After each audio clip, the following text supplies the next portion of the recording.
Okay, episode 5 of Star Trek Discovery is called Die Trying. We'll talk about that in a second.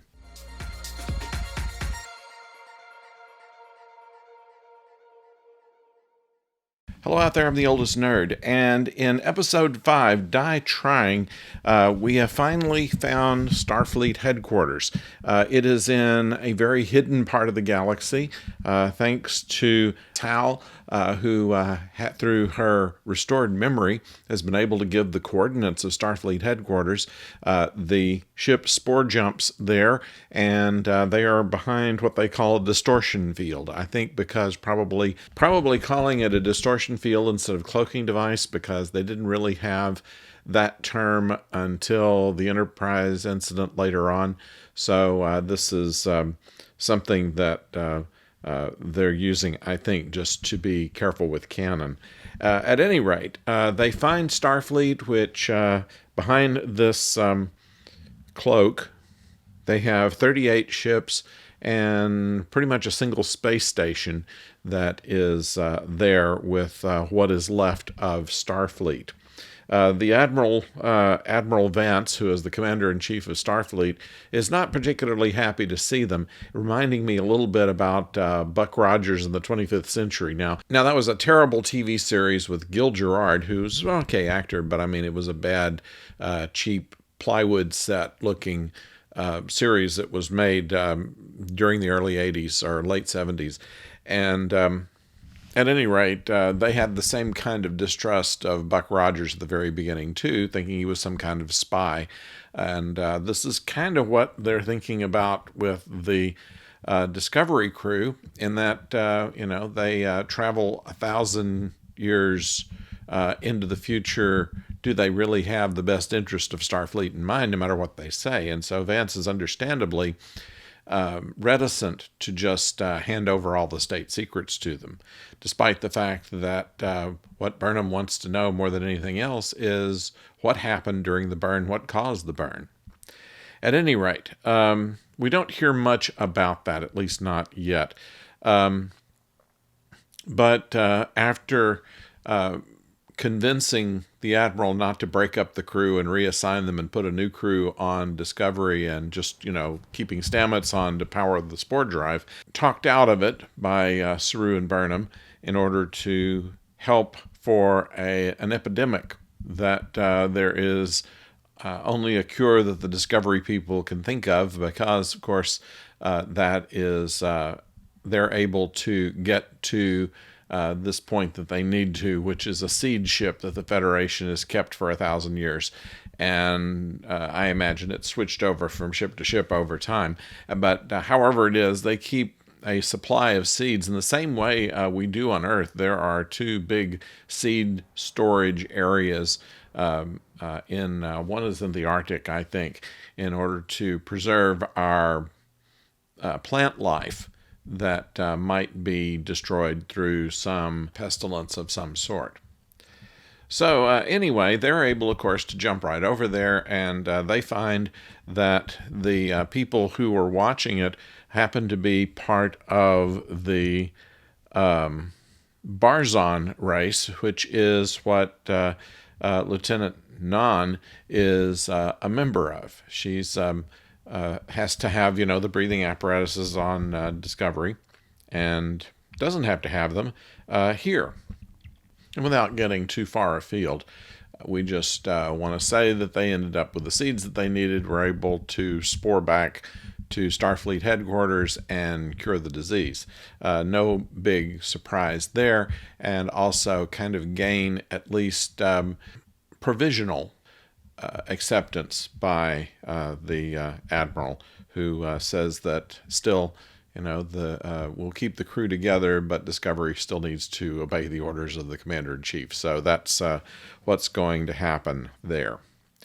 They talk about a lot of technology as they go to Starfleet headquarters. As they scan coming in, they discover organic hulls. This is thinking back to Tin Man in Next Generation, also cross series of Farscape, where Moya was an organic ship, actually a living ship.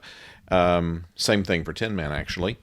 Then they have a neutronium alloy. Neutronium was mentioned in a couple of times. One where there was a Starfleet ambassador that was not able to take over at one point, and Scotty describes him as mad enough to chew neutronium, so we know that's a pretty hard substance. And then in the Doomsday Machine, the hull of the Planet Killer was solid neutronium. Nothing can cut through it. So this neutronium alloy that they were talking about has to be some pretty hard stuff. Also, they talk about holographic hulls and various other things I didn't catch. The USS Constitution and the USS Voyager in multi-letter progression have been seen there. So that's kind of a new world seen by the discoveries, and then the amazement of the Starfleet of the 32nd century in realizing that a 900-year-old ship might have something to offer. Interesting, when they do go off on their mission, Saru stays back with the admiral and puts Burnham in temporary command. They send along a couple of current Federation officers with them, and as one is observing activity on the bridge, they see the three engineering people arguing with each other, the usual sparring that Jet Reno and Stamets and Tilly have between each other. Dysfunction is this team, and we've just accepted it. And Reno says in kind of a whisper, no, we haven't. Also, we find a couple of interesting things, something that will be going into future stories. We've heard a little bit more about Kayla Detmer, in that she has a severe case of PTSD, and that's noted by the examinations at Starfleet. And they ask Saru if he feels comfortable with her still being the helmsman on this. Also, we see that there is some kind of problem now with Philippa Georgiou. She was pretty much identified as a Terran, and found out that her empire had crashed some 500 years ago and just didn't exist anymore. And then also that her choice of being on Discovery had to be because there was somebody on there that she liked, not the usual because I want to do it kind of excuse that Terrans have for doing whatever they do. And this leaves her a little bit stunned after this interrogation by a man in glasses who does not identify himself and does not seem to have a name at this point, but seemed to have gotten under her skin. We'll see if there was more to it than just that. And also, the music that Adira Tau was playing is also being played on the space station, and we're hearing it in different places, and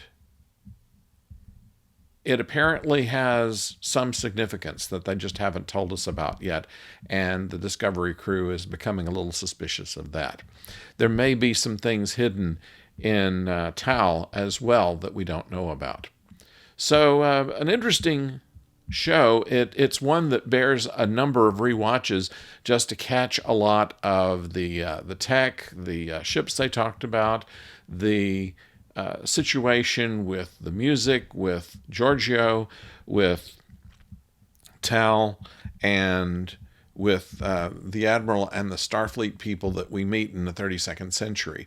It's a very interesting, a very involved show, and I think one for the books. So I recommend it, and I hope you enjoy it as well.